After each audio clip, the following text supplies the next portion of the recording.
right. As somewhat promised, because we were talking about maybe doing this yesterday, and then we were like, let's actually do this Wednesday because reasons. And reasons became Mike Brown getting hired. I got sick also. That was a reason. I was sick. So, I didn't want to out you. I appreciate you, Brian, for not throwing me under the bus. But like you said, the Knicks hired a head coach, bro. I didn't want to out your immune system. Welcome to everybody. We are here. We're doing this. We're on my channel. We're on Uptown Sports TV, Hector's channel. Salute to everybody who watches this. We will be getting into the Knicks hiring Mike Brown as the Tom Thibodeau replacement. Just did a show on that and the Post YouTube channel.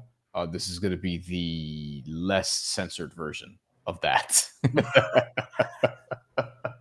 Not that there's anything bad, but we'll talk about it. Yeah. Jacob Adult comments, Swim. Adult Swim. That's what it is. I miss Adult Swim, bro. Oh my God. Hector, Jacob says your Yankees suck. Yeah, we do, bro. We do. The Yankees suck, Jacob, 100%. Hopefully the Knicks will be better. The Mets do too. My Mets. What you guys won? You guys won. You guys didn't get swept. Yeah. Great. Didn't get swept.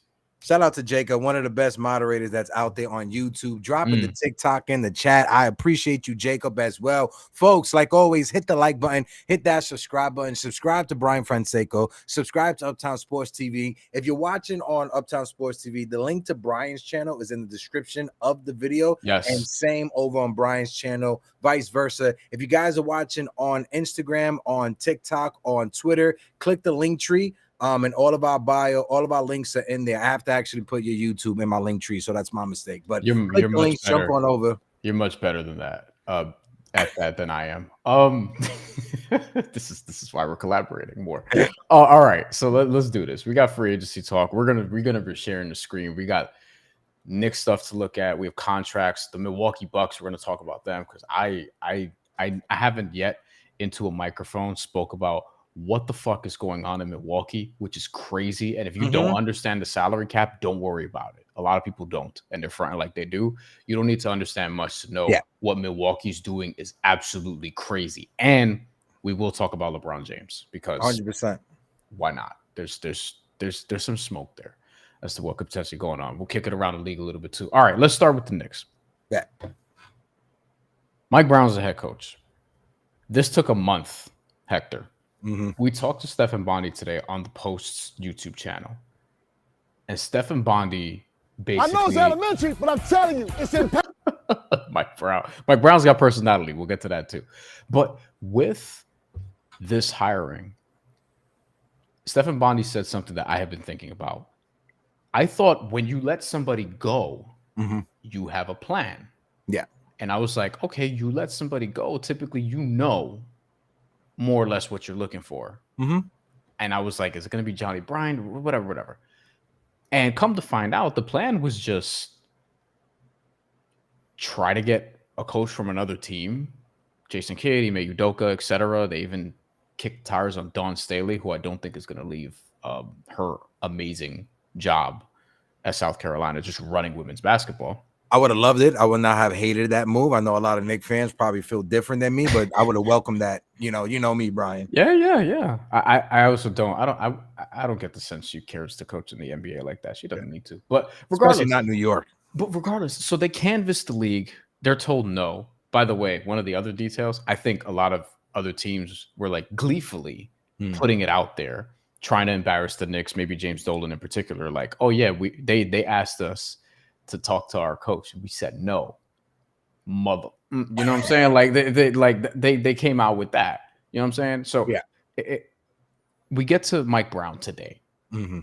If you told me Mike Brown was the guy back then, I would have been like, oh okay, very good coach. I don't know if he's a better coach than Tom Thibodeau. The point is he needs to be a better coach for this roster than Tom Thibodeau was. Let me get your initial reaction on this. So Mike Brown gets hired and you're like, what? I'm excited. When you look at Mike Brown, he comes from the San Antonio coaching tree, right, Brian? And I think everybody likes coaches that come from San Antonio, but he also coached LeBron James. He brought LeBron James to the NBA Finals, right? So he did something that Tom Thibodeau never done in his career, and that was go to the NBA Finals. He was with the Golden State Warriors on the bench, and when he became the head coach of the Sacramento Kings, he took a franchise that was the laughing stock like the New York Knicks, and he turned them around and made them look like a actual contender in the Western Conference. So when you look at Mike Brown, I'm excited about the hiring. I know a lot of names got thrown out there with Jason Kidd and Ime Udoka, and all that was tied into, if the Knicks get Jason Kidd, maybe they could trade for Giannis, and if they get Udoka, maybe they could trade for Kevin Durant. And in 2025, we understand that the days of the super team, Bryan, and this is a part of my article I'm writing for Latino Sports, the days of the super teams coming together. The days of the super team coming together to try to win a championship, I think those days are behind us. And having a coach that can utilize his starting rotation with the bench the way that Mike Brown can, I think can set up the Knicks for the future. And you see the Knicks right now this offseason, they added 2 more offensive pieces to a bench that would desperately needed some offense. And I like the hiring of Mike Brown, Bryan. Sorry for the word salad. I will get to the offseason pieces in a second. We did talk about Clarkson extensively on Monday, excuse me. I ate a burrito not that long ago, so I'm like still post digestion, you know what I'm saying? A little mushroom avocado. I black beans, rice. Eating healthy, bro. Yeah. Nostalgic Nick was good. He was up in the chat yesterday. I think Nostalgic Nick wasn't a fan of the Mike Brown hiring, but yeah, like I think so. To me, we'll see. Like we'll see. I ultimately am of the mindset that Mike Brown is a good coach. I think he can handle the situation better than most other candidates would have. That's not to say this is going to go well. It depends. I still have questions about even the roster. As much talent as the Knicks have, I have questions about, okay, there were times where it wasn't looking like the offense was really gelling. Was that a Tibbs problem, or is that a stylistic problem? Or is that just year one of a nucleus that now includes Karl-Anthony Towns, that now includes Mikal Bridges, what it didn't prior? Like, there's a lot of things that we're just not going to know. But ultimately, this is what we do know. We know that. Can you actually pull up the press release? When they fired Tom Thibodeau. This is a point that I continue to make because it's very important in terms of setting your expectations. Copy. Keep talking. I'll look it up while you do that. Yeah, because the first line said something to the effect of, this is a championship roster. If it's not verbatim, it's got to be close. But they said something to that effect, to which I'm like, oh, so that means this season upcoming, it's championship or bust time. You're telling us that. And I wouldn't have felt comfortable putting Johnny Bryan here if I'm the Knicks or, somebody else who doesn't have a ton of coaching experience. So I think Mike Brown makes sense in that regard. But it's a lot of pressure. And I think a lot of Knicks fans will experience this season like with some stress, like more than usual, because now it might not feel as fun. Because like last year, the year before in 23-24, that team was fun. They were gritty, whatever. Last year was a little more tense because there were more expectations. And now it's like all the expectations. So I'm be curious to see how they sort of navigate this. Do you have I'm looking for it right now. You talking about Leon Rose, what he said? Yes, it was the Leon Rose thing, what he said. It was fascinating. But yeah, I am seeing a lot of Knicks fans torn on this. Some Knicks fans like this. I see a lot of other Knicks fans like, where was Mike Malone, or they wanted a sexier name. Mike Brown's a good coach, though. Like, he coached the Sacramento Kings well. He took a team to the playoffs that hadn't been there in over 15 years. One of the worst organizations in the NBA. And on top of that, as you mentioned, the Cavs run. I mean, they went to the finals and lost. They got swept, and that team honestly shouldn't have been to the finals. But LeBron was superhuman that year, and the Eastern Conference was weak. But it is what it is. So I have an article. This is the article that I referenced that has the quote from Leon Rose. Give me 2 seconds. I'll bring it up right now. This is from NBAanalysis.com. And this is it. There you go. Yeah. New York Knicks president Leon Rose issued a statement, blah, blah, blah, blah.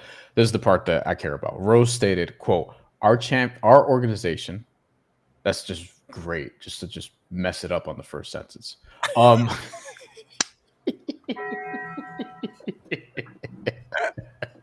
Professional broadcaster. Rose stated, "Our organization is singularly focused on winning a championship for our fans." That's the first sentence. Yeah. That tells you a lot of what they think of this team. And this pursuit led us to the difficult decision to inform Tom Thibodeau that we've decided to move in another direction. And then it's just the word salad about Tom Thibodeau. I'm giving y'all a word salad right now. Hector, like, what do you like? Where are you at on this piece of it? Like, do you care about the expectations, I guess? Well, of course, the expectations are there, right? I think the expectations, the fan base knew about it when Leon Rose first took the job and he had his first press conference, right? And that's the first thing that he talked about was bringing in the Knicks back to their winning ways from the 70s and winning a championship. So the fan base, we know the ultimate goal is getting to a championship. Now, when the Tom Thibodeau firing happened, you and I, we didn't get a chance to have a conversation on it, but I was talking with Al and Gallo and Pete when it happened, and we understood that as the fan base, the first thing that I thought, Bryan, was James Dolan is being reactionary, right? So to see Leon Rose get ahead of it and say, no, we collectively made this decision as an organization. One, I want to believe Leon Rose and not say that he's trying to be a defense for James Dolan, so he doesn't take all the bullets from this, right? But I like to believe Leon Rose, right? And if his decision after getting to the Eastern Conference was to fire Tom Thibodeau, you heard me the last time we had the conversation was when they put out the report or when the video came out talking about Tyrese Halliburton efficiency in the postseason, not scoring or shooting less than 30% from the left-hand side of the court. I said it, Bryan. If Tom Thibodeau knew that and he didn't cater his defense or create defensive schemes around that stat, knowing that Tyrese Halliburton cannot score from the left-hand side of the court, then bye-bye. I don't feel sorry for you, right? Leon Rose made the decision that was right for the organization, and hopefully Mike Brown can clean up what Tom Thibodeau messed up, or not messed up, or what Tom Thibodeau couldn't piece together. I think the Dolan piece you bring up is real interesting. It's the one I want to know more about. Same. Like, because I think a lot of fans, and I believe some reporters are wondering, what's his involvement? Because the belief is he just sat back and let Leon do his thing last few years, and now it's like, wait, this could actually happen. Let me get back in. You know what I mean? Like, is he sort of meddling again? So to speak. Bro, I told you, bro, after the Knicks got eliminated, he jumped on a Twitter space, bro. He heard my man State of the New York Knicks podcast go off, and he was like, all right, I gotta fire Thibodeau. I think people are worried about the potential involvement. But I don't know. Whatever. I think though with Mike Brown, Jonathan asked if you're happy with it. You care to answer that? I'm happy with it. If you were to tell me immediately right after they fired Tom Thibodeau that it was going to be Mike Brown, I'm cool with it, because the idea of bringing in Jason Kidd to lure Giannis, yeah, that's sexy. That's what the old Knicks used to try to do. That's what the Isaiah Thomas Knicks used to try to do back in the day. Hire a head coach with the thoughts of trying to land a superstar. That never worked out for us. And if the Knicks were to hypothetically bring in Ime Udoka and trade to get Kevin Durant, you're gutting the core. We don't have any first-round picks. So I think the smart decision was bringing a guy like Mike Brown, who has a solid defense, and on top of it can utilize the entire bench with the pieces that you brought in. I think that's a smart way to go instead of trying to hit the home run with bringing in a head coach and trading for a superstar. This is the infamous Kings team that many probably will be referring to in terms of what Mike Brown's current potential maybe is as a coach. By the way, he was fired by the Kings last year, but I would blame the Kings before I would blame him. It was surprising at the time. The Kings are very, very dysfunctional. They're kind of like the old Knicks, but arguably worse. Bro, they didn't draft Luka because the owner had beef with Luka's pops. They were celebrating Nick Stauskas. You know what I mean? Like these are the Sacramento Kings. Fun fact: when Nick Saskis got drafted, I used to work at Blockheads, and I was at a bar in the city with him, his family. After he got drafted, after the draft, they came to one of the bars and we was hanging out. His pops brought me drinks. I briefly covered Nick Stauskas when he was with the Nets, and they made that trade for him and Jahlil Okafor. Okay, so this is the team. Actually, the stuff that I wanted to show is at the top. Right here, first in scoring, but also first in offense, just in totality that year. They were a very fun team. Mike Brown has a reputation as a defensive coach, but he did show the ability to adapt to what was on the roster here in Sacramento, which is very informative. Their defense was also terrible. I think that's more of a personnel thing. They were 8th in net rating, which the Kings hadn't been forever, probably 20 years. And they played fast. They were 12th in pace. The Knicks do not play fast under Tom Thibodeau. We'll see if they actually speed it up a little bit. They don't have a ton of guys who, I mean, like Jalen Brunson doesn't deliberately, there you go, English again, play fast. But, you know, like, we'll see. We'll see what happens. And then over here, just like in terms of what you saw, like who was on the team, this was obviously De'Aaron Fox, Domantas Sabonis. They were both top 11 in MVP, not comeback player of the year. Is this comeback player of the year? This can't be comeback player of the year. Whatever. Clutch player of the year. That's what that has to be. That's because CPOY. I'm like, what did De'Aaron Fox come back from? Both of them all NBA, both of them all stars. You also had Keegan Murray, who's real young at the time. Obviously, Harrison Barnes, Kevin Huerter, like solid team. Davion Mitchell coming off the bench, who wasn't really maximized in Sacramento. And this is a team that started the season with one of the worst NBA forwards of the last few years, KZ Okpala, starting at the 4. And after 3 games, they were like, yeah, enough of that. And then after a few more weeks, they were like, yeah, enough of that, because he's not an NBA player. But yeah, this was a good Kings team that he elevated, I thought. I didn't see 48 wins before the season. I'll tell you that. I don't think nobody saw 48 wins from the Sacramento Kings before the season started for this team. So when you talk about Mike Brown, he brings experience, he brings championship pedigree, he brings a coach that's been to the NBA Finals, both as a head coach and an assistant coach. So I'm all for the Mike Brown signing. I know a lot of Knicks fans for some reason weren't excited. Obviously, it's Knicks fans. Not everyone is going to be excited or be on board with whatever we do. But I felt that there would be more fans that will be welcoming the Mike Brown signing instead of seeing a lot of, well, he has 1 year to prove it. If not, he's gone. I'm like, what are we doing? What are we doing? Any other Mike Brown thoughts in the chat before we move on to other matters on the show? Because I do want to hit the Milwaukee Bucks and get into that entire ordeal. One more thing I'll say about Mike Brown is I think a lot of people are going to try to be definitive on this in shows like tomorrow and clips and whatever. I just don't think you can be. I think it's you're going to play the results type of thing. You know, if he leads the Knicks to a championship, then obviously he's cemented forever. He might get a statue off of one season. You know what I mean? Even if they never make the playoffs again, he might, I don't know. He'll be honored in some way. He'll be a legend in that regard. If they lose in like the second round of the playoffs, then I asked Bondi this, like, is he entering the season on the hot seat? It sounds crazy, but this is they feel like they have a championship roster. So if you fall short of that, and if it's championship or bust, like what does not winning a championship look like?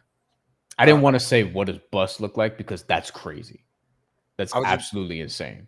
I was just going to add on real quick. I saw on Twitter one of the questions that you, Dex, and Stephen Bondi was going over were, is Tom Thibodeau or is Mike Brown a better coach than Tom Thibodeau? I'm not going to answer that, right? But when you look at Mike Brown, And when you look at his track record, Mike Brown won NBA Coach of the Year twice, once in 2009 and again in 2023. He has a proven track record in 11 They got seasons. fired the next year after the second time he won it. Yeah, I know. You could throw the salt. Yeah, but they also traded De'Aaron Fox. But again, it's the Sacramento Kings. But actually, after the first time he won it too, that was his last season in Cleveland. It was the next season was his last season in Cleveland. Then he took that year and then took the Lakers job, and that went terribly. But not all his fault because that Lakers were dysfunctional then too at that point. Anyway. Of course, that's when they traded for Steve Nash and Dwight Howard. But in the 11 seasons in the NBA, he has a record of 454 to 304. He took the Cavs in 2007 to the NBA Finals with Boobie Gibson as one of the point guards on that team. When you look at his type of coaching in Sacramento, it featured, like you said, a fast-paced offense, ball movement, and a lot of motion when it comes to screening and using the big man and the point guard, specifically in attack, pick and roll combinations with De'Aaron Fox in Sacramento. When you look at the Knicks, you got Jalen Brunson and Karl Anthony Towns. Hopefully that's something that Mike Brown can open up the way that he did with De'Aaron Fox and Sabonis. We just got an alert on something. This is just a quick aside. And then we'll wrap on the Mike Brown stuff. Actually, APAP says, Knicks fan for 36 years, fine with Mike Brown. Make it back to the Eastern Conference Finals. Who won the finals? And basically wants to make it to the finals. I do feel like getting to the finals will be good enough, but I mean, maybe they don't feel the same way. So this was the alert that I wanted to pull up. Go ahead. The Rockets and Suns working on expanding Kevin Durant trade into a deal that would involve a league record 7 teams, according to Fred Katz. Other teams involved in negotiations include the Hawks, Nets, Warriors, Lakers, and Wolves. And someone says here, didn't the trade already happen? Some people may think that, but none of these trades are official. Oh, like official, yeah. None of these trades are official yet. There's still a moratorium period. They're still working deals out. Everything you've heard pretty much, unless it's been announced by the team, is just being reported. So there are deals that could be expanded. There are, contracts that could be altered. Like it may be reported 3 years, 42, and then it becomes 3 years, 48, because there may be some incentives that weren't reported prior or some partial guarantees and again, non-guarantees entirely. Like there's a lot of fluidity going on with NBA contracts right now. But this is fascinating. Yeah. Jesus Christ. 7 teams. Well, again, shout out to Brooklyn that's trying to load up on how many assets they can get, right? So they're in there. The Warriors are in there. The Hawks in there as well. Again, watch out for the Hawks as a sleeper team next year out of the Eastern Conference. Yes. We're gonna get back to let's wrap up Mike Brown because I did pull up the contracts. Yeah. That's crazy. Okay. This is the cap sheet. This is including projections for Jordan Clarkson's minimum and Gershon Yabusele's 2-year deal. Any thoughts in looking at this?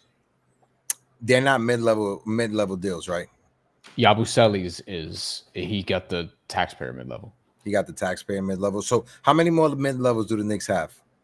Just this one. Just this one? It. Okay. Now, I don't know if they used all of it. They might have. Because, you have access to a certain amount of money, but you could disperse that into multiple players.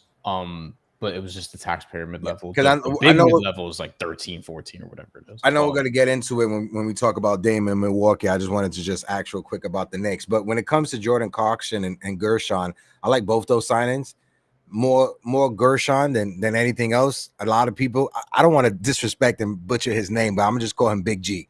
So when it comes to Big G, Gershon, this is a guy who is 6'8". He is solid offensive, like a solid offensive piece coming off the bench. Undersized when it comes to rebounding. It's not real good defensively, but I do like him as an option, especially if the Knicks are moving on from Precious Achiuwa and stuff. So I do like Gershon as a power forward coming off of the bench, and for Jordan Clarkson as well as a shooter. Shooter's going to shoot, and that's what he's going to do. I don't want to repeat myself, so I'm going to do the thing where I just play a clip of something I said about Gershon Yabusele a while ago. Because this is weeks ago. Dex and I talked about this on the post, and I was like, this is one of the guys you should absolutely look at. So I don't want to repeat myself, so I'm just going to play it. Yeah. It's possible. I mean, look, now, does he have extensive playoff experience? No, although he did play in a bunch of playoff games when he was with the Celtics for the first couple of years of his career before he went overseas. He didn't play big minutes in any of those games, really. He averaged a single-digit amount of minutes. But I watch him, and he's somebody I could absolutely see in a playoff series. I could see him in a rotation for a good team. The Sixers had ambitions last year. Remember, people were talking about them being a top 4 or 5 team in the East. That obviously crashed and burned because it starts with Joel Embiid being what he was and then Paul George being what he was. And then it just sort of metastasizes from there. And Gershon Yabusele gets to put up some numbers on a team that was going the other way. Now, I've seen Gershon Yabusele in big games. A lot of them are in Europe. Yes. Now people will roll their eyes at that. But the whole reason he's back in the NBA is because how he played in the Olympics. And I could see him having an 8th, 9th, 10th man role, which is, again, what you're targeting here, on a good team. We'll cut it off there. He could shoot. He could play defense. He could stretch the floor. He can play big also, like bigger than his height, but he's not a center. Like he might be able to spot you some small ball center minutes, but he's not a center. I thought his rebounding numbers were a bit low, honestly, personally. I do like his scoring. His interior defense is a lot better than his perimeter defense, in my opinion, personally. But I do like him as an option, especially for the money that they use to get him. I love the deal. Yeah. I love the deal. He was one of the best players in Europe, as I mentioned over there. EMD, have you seen 7-team trade news? Yeah, we literally just posted it. I don't know if you checked it. We didn't get deep into it because obviously, like, the details are, fluid. We'll see what happens, but. Like Yabusele, like Jordan Clarkson, I think we should get to the Milwaukee Bucks now. Yeah, I think the developers at 2K are scrambling to try to make that 7-team trade a possibility in 2K. You can't even do 4-team deals in 2K. No, it's so annoying. It's so stupid. It's so stupid. You can stop sharing that other one. Okay. This is. What tab are we in, actually? The Dame Lillard. Oh, you posted. Oh, okay. Look at that. Got my back. All right. Damian Lillard is ecstatic. Yeah, Mark Spears will say this. Is ecstatic. His agent told me there's going to be an incredible opportunity for him, blah, blah, blah, blah. That's despite Chris Haynes, Dame's guy, saying that he wasn't too thrilled about how this was handled. Somebody is telling somebody some bullshit. I don't know who, but I think Spears and Haynes are 2 of the best reporters there, so I don't know, but here's the thing. First of all, what was your reaction when you saw that he got released? Just released. We don't even mention the waived and stretch part because, just released. I was surprised. One, because of how fondly Giannis has spoken about Dame. That's why I was surprised that he was just released like that. And then obviously everything else that came afterwards. We know he was going to be gone for like this whole season, but I didn't expect Milwaukee just to like outright just release him like that. And just knowing that they're going to have to eat that money that's left on his deal. I didn't expect that. For Myles Turner. Yeah. Who I like, but bro. Okay, Myles Turner. Here's his contract. No shade to Myles Turner. No shade. Almost an NBA champion despite not playing in that series. Almost an NBA champion. 4 years, $107 million, bro. 4 years, $107 million. And on top of that, they're waiving and stretching Damian Lillard. This has never happened before. Mm-hmm. Where a deal's been waived and stretched for this amount of money. It's never happened before. Nope. You see guys like $8 million get stretched over the course of 3 years. I remember when the Nets traded Andrew Nicholson to the Portland Trailblazers for Allen Crabbe after signing Allen Crabbe to that ridiculous offer sheet the year before. After a year, they were like, we're getting our guy. We're giving you Andrew Nicholson. He was waived and stretched, and the Blazers paid him $2 or $3 million for like a 5-year period, something like that. Whatever. That's nothing. The Bucks are going to pay Damian Lillard in full, $113 million over a 5-year period. So north of $22 million per year. That's going to be dead money counting against the salary cap in an era where you almost can't do shit because of the second apron. And you can't afford to have dead money on your books like that. Only to keep Giannis Antetokounmpo happy because they have a chance this year, maybe. They're not as good as the Knicks or the Cavs or maybe even the Hawks or the Magic on paper, but maybe. And you have this money on your books for the rest of the decade. Myles Turner, again, no shade to Myles Turner, but with the way that they stretched Dame Lillard's money, you said 22 million. Myles Turner's making 24 million. Myles Turner, no shade, and I don't like counting people's bank account. I don't think Myles Turner is a $48-49 million player in the NBA. I don't think if you're adding both salaries, that's what he would count as. Yeah, no, I'm not. He's not making that whatever. But if you add Dame and him, essentially, it's 48 to 49 million. And again, that's not the type of player that Myles Turner is. And look at I wonder before we continue. I wonder, do you think Milwaukee spoke to Giannis before making that decision? Because the reports afterwards, the reports that I know they're just random reports. They're just throwing anything against the wall. A lot of people was reporting that Giannis was upset. I think based on people that I spoke to, and these are more so theories than actual reporting. Like I'll occasionally do some actual reporting. This is more theories that people who are plugged in have, and they think this is coordinated by Dame and Giannis and Milwaukee to not make Damian Lillard look like the bad guy. Because, there's some people in your life who just never want to be the bad guy, who are just never comfortable being the guy that people hate. Maybe Damian Lillard's just that. I don't know. But the dead money, we have it here.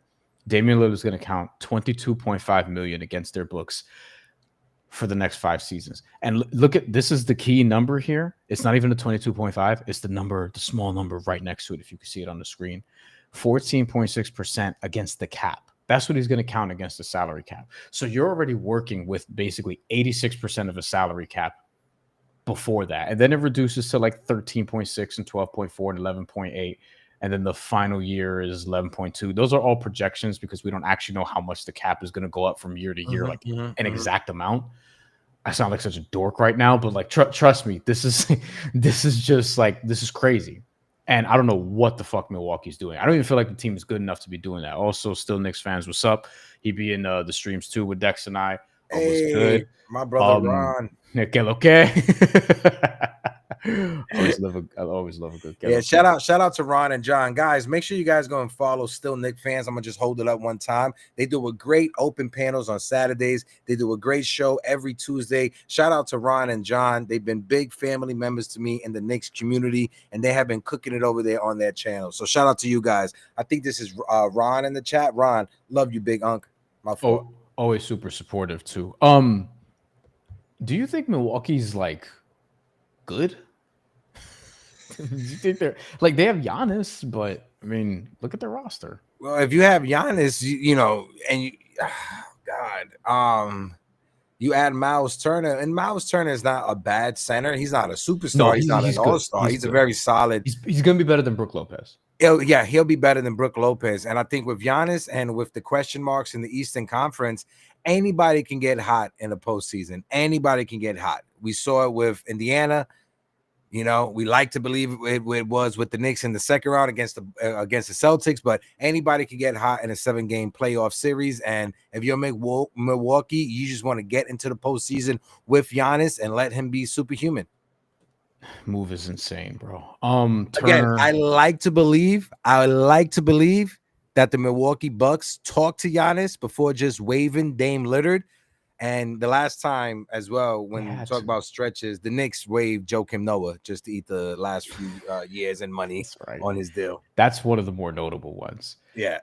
Oh my goodness. I don't see it for Milwaukee, but I think they could be good. And I don't think Giannis, I think this puts to bed the Giannis trade rumors for now, but they're going to pop back up in a year or less if they're not any good. And look, they have no first round picks. They're in cap hell right now. Right. That Giannis is going to be good for 1 year. He becomes a free agent. After this year, he becomes a free agent in 2 years. Milwaukee, if they don't make a postseason run this upcoming season, Giannis is going to be knocking on the door asking for a request. My fault, bro. Sorry. No, yeah, you're good. Two years of Giannis, and then he could opt out which he probably will to get like one last big max contract. I don't know how his game is going to age. That's the other thing, but oh man, that's tough. Like just looking real quick at the betting odds to win the Eastern Conference. The Knicks and the Cavs are tied. The Knicks were actually ahead of the Cavs. I don't know if it's changed because of Mike Brown, but they were ahead of the Cavs not too long ago. The Magic have really risen up the board. This just gives you an idea of what we're looking at, like maybe what to expect. We'll see. It's not necessarily how betting works, but take it from somebody who works at Action. We use these things as a reference. The Bucks are 8th here, as a matter of fact. It's not to say that they're definitively going to be 8th, but like I see the case for them not being better than any of the teams ahead. Although I probably would put them ahead of Philly just because I don't trust the health of them. If you could tell me Joel Embiid is going to play 66 games, I'll feel better about the Sixers, but I don't know. And then Paul George is just he could low-key be washed. So Yeah, folks, we got over 201 people in the building watching us collectively, whether you're on Instagram, Twitter, Facebook, or the lovely Twitch. Click the link in the bio, jump on over to YouTube, hit that like button, hit that subscribe button. We are here breaking down the NBA free agency. It's your guy Hector Beauchamp with Latino Sports, and from Action Network, I got my guy Bryan Fonseca. I just wanted to do that. I know that sound. Where is that from? That's the Big Sean. Yeah, okay. Let's not get flagged, but I appreciate it. No, it's I own it, so we're good. Okay. On the soundboard app that I use, it's licensed music too. Okay. Yeah, YouTube. Yeah, you know what I'm saying? Yeah, son. No, okay. All right. Pacers 9th. The Heat, the Bulls, this is no man's land right here. Raptors down. I don't know what any of them teams are going to do. Yeah, I don't know. I don't see it with the Bucks, and I think we can move on to other things. I just want to add one more thing when it comes to Dame. If you're Dame Lillard, you sitting lovely right now. One, you're gonna get paid your money either way. You're getting paid your money, and then on top of it, if you sign with a team that has like a mid-level exception left, you choose where you want to go. You could go to a contender and make anywhere from like 10 to 15 million on top of what Milwaukee is paying you. So Dame Lillard, he's saying good. He could either take this year, rehab on his own, wait till next offseason to see where the NBA is at after this year and see what the free agent market is looking next year and choose next year where he signs. Or he could sign right now with a team, rehab with them, get paid, and then be back next year, and hopefully that same team is in a position to win next year with him. I would do that. I would rehab with the team. I would sign a 2-year deal, rehab with the team for the first year. If he's able to come back this year, okay. Remember, because he did get hurt pretty early in the playoffs, so like maybe he can do March. He's going to turn 35 in about 2 weeks, and he's a smaller guard. Not Brevin Knight small. God, what an old reference. If you know, you know. Former steals leader and near assist leader Brevin Knight, who was 5'10" and one of my favorite players at one point. Oh, what a dork I am. And then you have just Damian Lillard, like, you know, post Achilles and all these different things. I would sign with the team and then rehab for a year and then play year 2. If I could play year 1. And I think whoever signs him, like if he's a rotation guy at the bare minimum, that's fine. On any number of teams. I think the Celtics checked in, the Lakers reportedly, the Warriors. I can tell you, I know the Heat would be interested. I don't know if the Knicks would. I don't know if the Nets would. They're not really in that position. They don't really need them. The Knicks don't need them because they have Jalen Brunson, Deuce McBride. But with Miami, with the Lakers, with maybe a couple other teams, I could totally see it. He wanted to go to Miami initially, and he wasn't happy in Milwaukee. Do with that what you will. I see the appeal. One, you sign with a team this year, you rehab with them, and you're making 10, 15 million sitting at home or sitting on the bench. But personally, I think if Dame Lillard is smart, you wait till next year. You would wait. I would wait. One, I'm getting paid already this year. I'm getting paid because if I sign with a team, right, and then all of a sudden next year is not guaranteed. One, your head coach is not guaranteed for next year. Two, the same roster that you sign with, the GM can tell you, yeah, we're gonna keep guys or whatever. But if something happens in the season and people get traded away, you never know what happens. So to me, I don't think anything is guaranteed. I don't know. I personally will wait till next year just to see. Well, I think a few of the teams interested probably like Miami's not firing their coach. Boston's not firing their coach. Golden State's not firing their coach. Although some people in Golden State would be like, like, does Steve Kerr want to do something else, whatever? But I don't think so. With the Lakers, you just don't know. So I think that's a good point as it relates to them and some other teams. Houston's an interesting one. I don't think Udoka's going anywhere. He just signed the extension. They're clearly built for right now and the future. Like, that's an interesting spot for him. Like, there's a few teams that make sense. Yeah, I mean, the Dame situation is going to be fascinating, and I don't know what kind of player he's going to be post Achilles, but he's Damian Lillard, man. He'll have interest. Okay, let's hit LeBron. Speaking of the Lakers, yep, they signed. They did it. We talked about it last episode. They did it. They got DeAndre Ayton. Not sure he's a fit, but hey, go crazy. DeAndre Ayton is projected to, 2 years, 16 million plus the second-year player option for a center who does not play Luka Doncic / LeBron James basketball. We talked about this already, but like now that it's almost official, your thoughts on DeAndre Ayton with the Lakers or what? I think the topic with LeBron at the end is perfect because DeAndre Ayton makes it a full circle on the episode because we started with Myles Turner after we talked about Mike Brown. And Myles Turner, when he was with Indiana, at one point, Indiana tried to sign DeAndre Ayton, but the Phoenix Suns matched the offer sheet and he couldn't go to Indiana. And then Indiana Pacers were going to trade Myles Turner because they always had him on the trade block. So I don't feel bad that Turner's gone. But with the Lakers now and DeAndre Ayton, I agree with you. We had the conversation. I don't think he's a fit with LeBron James and Luka. He doesn't play their type of basketball. He doesn't stretch the floor. He actually clogs the paint and makes it hard for LeBron James at 41 going on to 42 to operate, drive to the lane, and get easy baskets. And the same thing with Luka. I think DeAndre Ayton, if this was 20 years ago in 2005, he would have been the perfect version of Jerome James for the Knicks. But with the Lakers, I don't think he's a fit. Dex gets not tight, but he whenever we joke about like the 2000s Knicks, Jerome James is like the first name that comes to my mind every fucking time.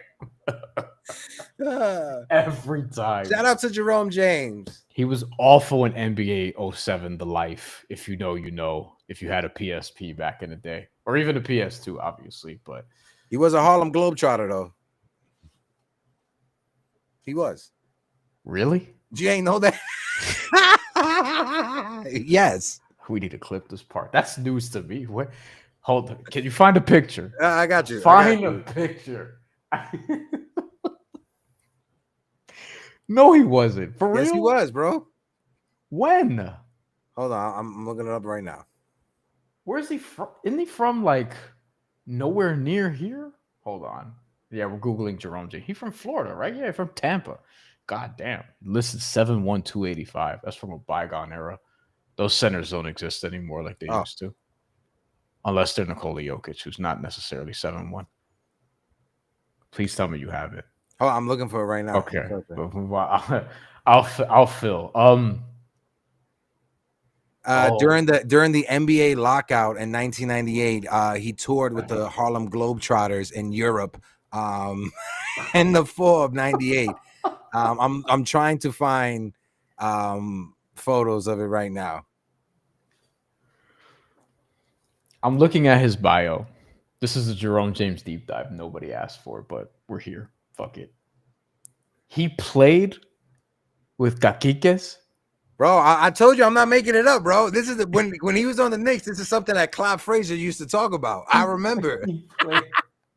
No, I mean after he was with the Knicks, he played in Puerto Rico. He played with Oh, Humacao. yeah. He played with Humacao. He played with Manatí. He played before that. He played in Montenegro and then went back to the NBA. This dude was well traveled. All right, so Jerome James played with the Harlem Globetrotters. Holy shit. You'll never get this anywhere else. You'll never get the Jerome James deep dives anywhere else. Facts. Only over here. Only over here.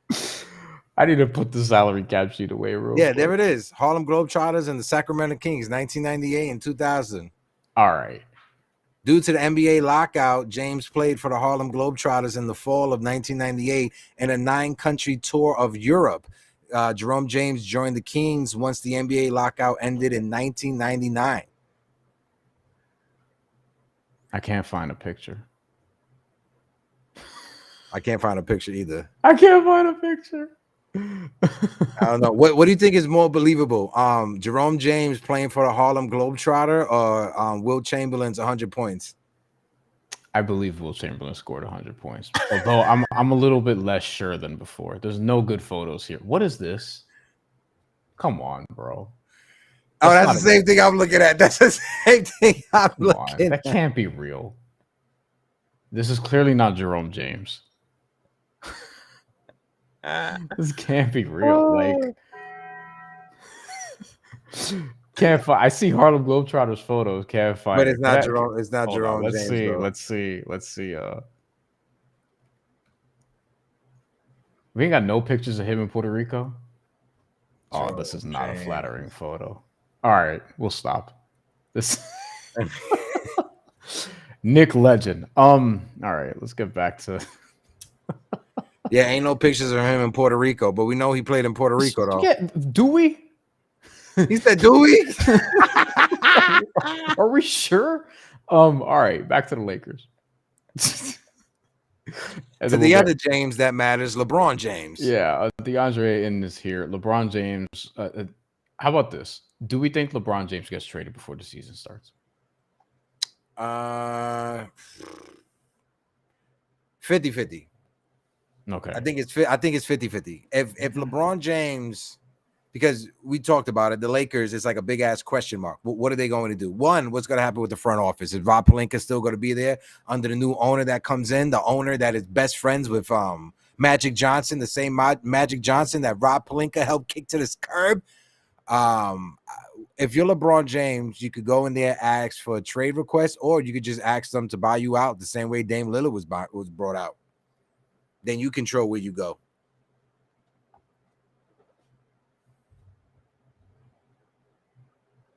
You're muted. I can't hear you for some reason. My bad. That was me. That was just look. 11:26 p.m. You know, this is where all the magic happens. All right, here's the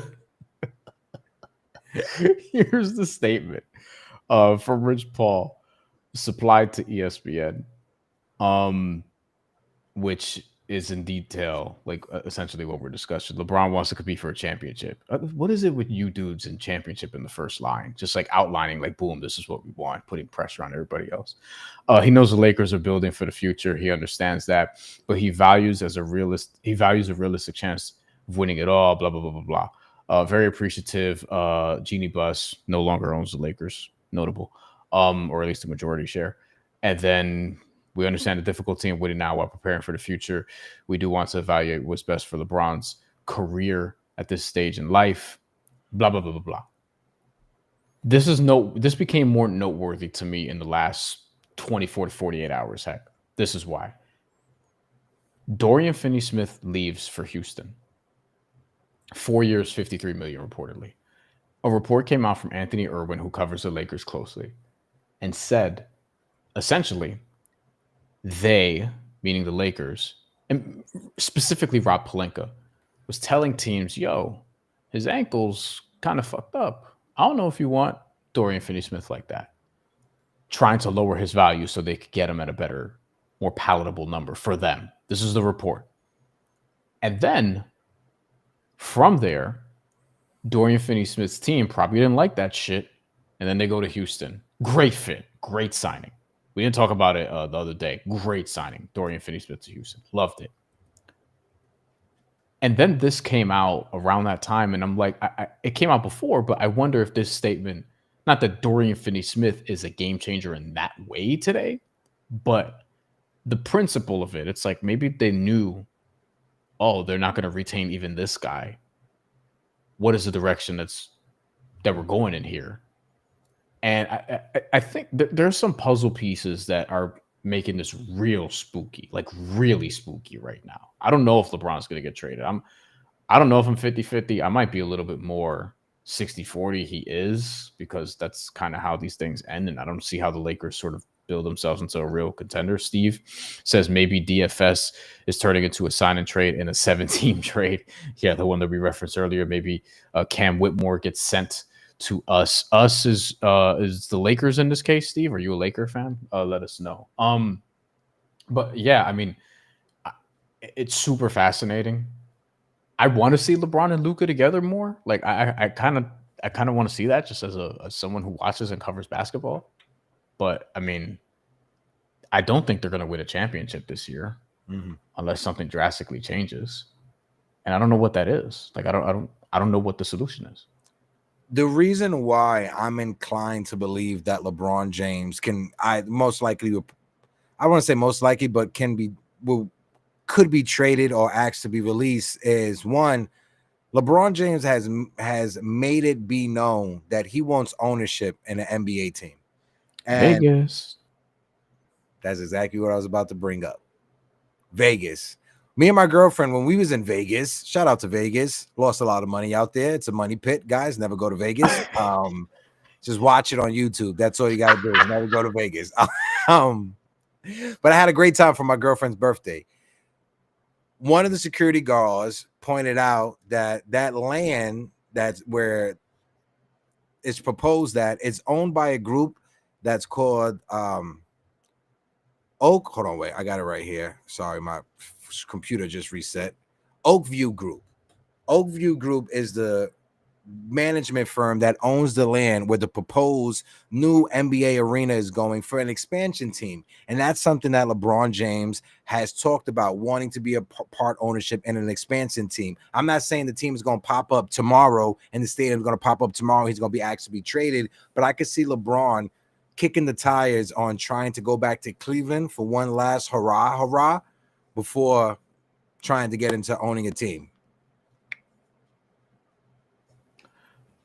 I heard Bill Simmons say today something real interesting from his pod that came out, where he said, "I feel like this is going to be more of a Tom Brady thing than something else, which is to say, rather, maybe he plays for 3 more years. Maybe he just does this until his mid-40s. Yeah. Crazy in basketball, but then again, Tom Brady was a football player, quarterback, but a football player. So, if that's the case, and maybe that is his plan." There's speculation about is he waiting for Bryce? Is he waiting for Bryce to get to the NBA, which is not happening this season, but soon. Like, he opted into $52 million, and people are like, "Oh, but he opted in; they can't just trade him." And it's like, you don't want that dude to be pissed off on your team. One, you don't want him to be pissed off because it's a trickle-down effect. It's a wrinkle effect. If LeBron James is pissed off because you as a team, one, you just sold your team, and now the new team that's coming in is not trying to invest more money. They're trying to save cap space looking at the free agency period in 2027 instead of focusing on the window you have right now. If LeBron James gets pissed off and when it gets traded away, there's no guarantee that when Luka's contract is up, he's re-signing with the Lakers. That's the other domino that we're waiting to fall. Yeah. And I wonder, so if they knew, let's put the tinfoil hats on before we get out of here.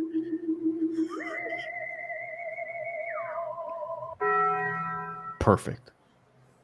Luka Doncic is getting $46 million this year. He can opt out. He still doesn't have the extension. Still doesn't have it.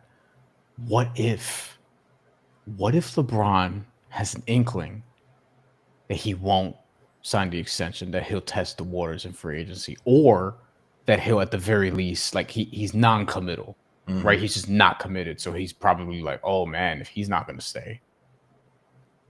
What if everything's on the table now. They have new ownership, because if LeBron's Luka's favorite player, man, there's so much here that fascinates me. I would like to see them play together, just because I think it would just be high level. I just think they need the right team around them. But what if LeBron knows? What if he knows that Luka might not resign and is willing to test the waters and is trying to get out before that happens? You bring up the new ownership group, right? And if you look at North American sports, if you just replay the past 20 years, the only owner that has come in, brought a team, and said, you know what, I'm gonna continue spending money, was Clippers owner. Can you name me another owner in all three sports that did that? Who? The Phoenix owner, Matt Ishbia, is trying to do that. He's just not doing it well. Trying to and actually doing it. It's two different things. But when you look the at Bucks owner is also evidently trying to do that. They got a title. When you look at MLB, for instance, right? The new ownership group that came in with the Miami Marlins and Derek Jeter, they used all that money to bring in Derek Jeter, buy the team. And once they got the team, they said, we're not spending any money. It happens. When OKC became OKC after moving out of Seattle, they had 3 young superstars that turned out to be MVPs, and James Harden, Kevin Durant, and Russell Westbrook. They let James Harden walk away because they didn't want to pay James Harden. We've seen ownership groups get greedy after buying a team that's up there, wanting to spend money to own an item, own something, to put it in their portfolio, own something, and not really spend on that team. Also, shout out to the Steve Cohen from the Mets, another owner that spends money. I forgot him. Sorry, Uncle Steve, Theo Steve, perdóname. But you know what I mean with the gist. There's a lot of owners that they don't value these sport franchise like we value them. They just look at them as just another commodity to add to their stock portfolio. I'm watching the LeBron thing very closely. Very closely. I didn't even think of the Luka piece like that in depth until we started talking it out. And then I was like, what if he knows? What if he knows? All right. Questions, comments, if there's anything we missed on the way out of here. Nostalgic Nick also said terrible signing. Leon's on the hot seat, talking about new Knicks head coach Mike Brown. I don't think it's a terrible signing, because when you look at him and Tom Thibodeau, Mike Brown's been to the NBA Finals. Mike Brown was on the coaching staff with Steve Kerr when they won a championship. It's something that you'll be able to play the result on, where it's like, if they win the title or even get to the finals, all the people who are pro Mike Brown will be like, see. Mm-hmm. And then if they don't even get to the conference finals, then Nostalgic Nick and others will be like, see. I just don't think we know yet. I think in a vacuum, he's a good coach. Is he the right guy? We'll see. Yeah, we'll see. And the Knicks better stay healthy. That's the other key, because, man, it's not specific to them. It's just in the NBA, every single team, it feels like they deal with a significant injury to a key person every season now. Did you see shout out to Jalen Brunson, because he be like on the Knicks timeline and stuff.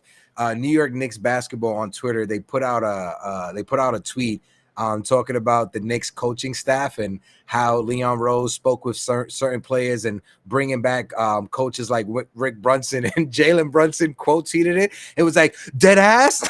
Yeah, I saw that actually. I saw that. He's trying to be cheeky. We may do this again tomorrow night for Mets Yankees. Yes, I'll be at the Subway Series on Sunday. We're planning on it. Big series. My Mets and your Yankees. And I'm not feeling good about it at all. They both suck. Both teams are horrible. We suck. Both teams are horrible right now. Both teams, they took nosedives in the month of June, and now going into July. Can I be a toxic Knicks fan for 2.3 seconds and you indulge me before you bomb my shit in our text thread? You'll take LeBron on the Knicks? Yeah, you know what? This is great by you. Bad job by me for not bringing this up earlier. I do not think the Knicks should trade for LeBron James. However, if he's brought out, he's not getting brought out. At least I don't think so. I feel like I don't know anything anymore after Luka got traded. But I'm willing to listen to the case if you're telling me, because there's a real financial reason why you would entertain Towns for LeBron, and it's just because Towns' contract is very long and it's going to be onerous.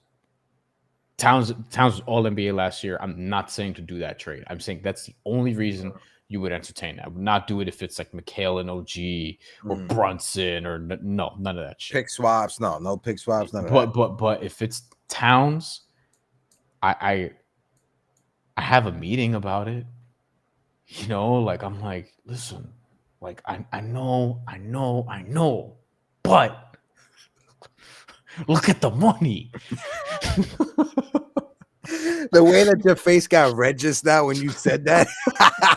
and it's like, you know, like would Jalen Brunson and Rick Brunson be excited about that? Probably not. But it's like, listen, again, I say no, comma, however, it's business. You have to at least think about it. You have to at least think about it. Yeah, everything is on the table. Like you said, it's business. At the end of the day, you got to think about it. Would I want to do that? No. Am I being selfish and biased because of Latino sports? Absolutely. I want Karl Anthony Towns to stay in New York so I could be at the Knicks game next year as a member of media. But no, if you were to add LeBron James to this team, hypothetically, he's not getting brought out. I heard people talking about that earlier, but yeah, I gotta agree with you. He won't get brought out unless like something disastrous happens with the Lakers, and I don't believe that's gonna happen. But if you were to add him to this team with Cat, with OG, with McHale and Jalen Brunson, the Knicks would be favorites to win. Well, I think you would have to give up Cat. I think you have to give up Cat. That's the thing, and then you'd be small, but it's like it's LeBron. But is it LeBron really? Because he's 41 in December, but it's still LeBron. So it will be Mitch as your starting center with LeBron James as your 4, OG as your 3, McHale as your 2, and Jalen Brunson at your 1. With Josh Hart coming off the bench, Jordan. I feel like you need to do something else in the center, unless Hawk Purdy's like awesome, which we'll see. I like Hawk Purdy, but he needs to prove that he can be a backup center before he can prove to be a starter. Do you think Dadier, Kolek, and Hawk Purdy would get some valuable minutes next year? I feel good about Hawk Purdy with Mike Brown. I feel good about Hawk Purdy getting minutes because I think Mitchell Robinson, unfortunately, is going to get hurt at some point. Maybe not nothing serious, but like he might tweak his ankle and miss 2 weeks, and Hawk Purdy has to play. And I think if you're the Knicks, you want Hawk Purdy to play because he's in a contract year and you want to see if you could extend them. Mm-hmm. And if you could extend them for cheap and give him like a Deuce McBride type of contract, maybe it's 3 years, 11, 12, 13 million, then you're looking at Mitchell Robinson like, oh, this dude could do what you do and could do a little bit more offensively and is cheaper. So do you like Los Angeles? Like these are the kinds of discussions because you have to win on the margins. Like this is why the money matters. This is why this is why you have to like the contracts have never mattered more in terms of how to construct a roster in the NBA and arguably all the sports, especially salary cap ones. And the other piece is with Dadier, I feel better about him getting minutes than Kolek. Kolek, my fear with him is like, how does he become a passable defender? Because I feel like as soon as he steps onto the floor, dudes are going to be like, "Oh shit, let's go." You saw it last year. Yeah, you saw it all last year. Anytime he was out there, he stuck out like a sore thumb defensively. He's a great passer. I think the shot can get there. The defense is a problem. It's going to be a problem. Can he survive the way Peyton Pritchard does, or can the Knicks have enough around him to where, not to compare a little white dude to a little white dude, but like. You gotta compare the Blanquitos, right? That's the same thing I was going to do with Peyton Pritchard. I was going to bring him up. And with Dadier, I feel like skill set wise, there's just more there.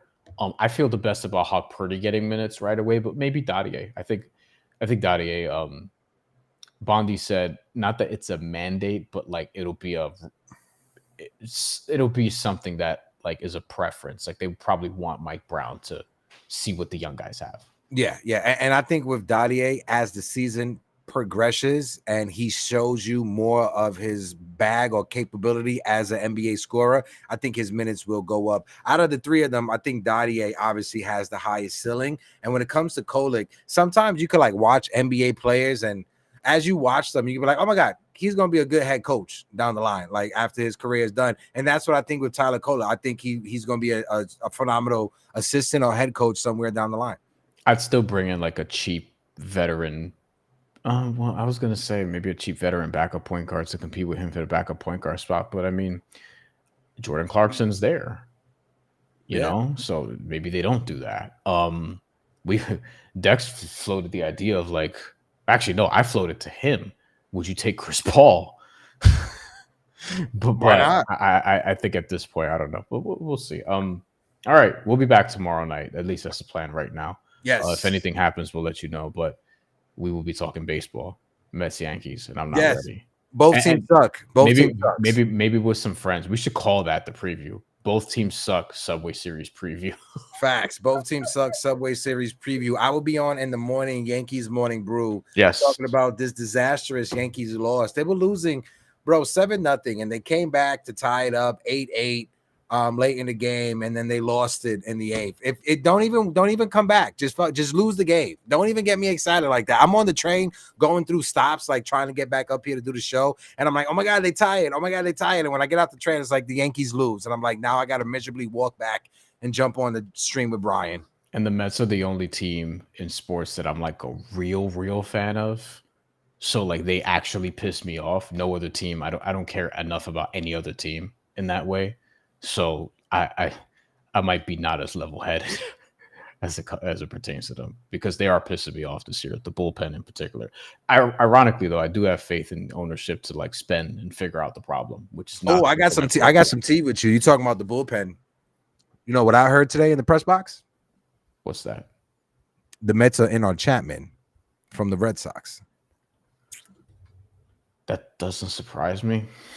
Nope, he's having one of his best seasons. And if you have him at the end of the bullpen with Edwin Diaz, you guys solve your bullpen issue. You're late in the bullpen and an extra lefty coming out the pen. Am I allowed to root for him and not feel dirty about it? Yeah, he's shot. He's horrible. Like the whole domestic violence situation with his wife. That's why I'm kind of like, yeah. Listen, I covered when Jose Reyes played with the Cyclones, and that was like a big story. I was there for that. That was hanging over his head. Listen, we all know it's a business at the end of the day, and if you perform well and if you can help a team get to win some games, they'll look past your other stuff. There's a reason why Marcell Ozuna is in the MLB and Trevor Bauer's not. Trevor Bauer has the worst ERA. Washed. Yeah. Trevor Bauer has the worst ERA in the league in Japan, and that's a dead ball league. Yeah, a good league, but yes.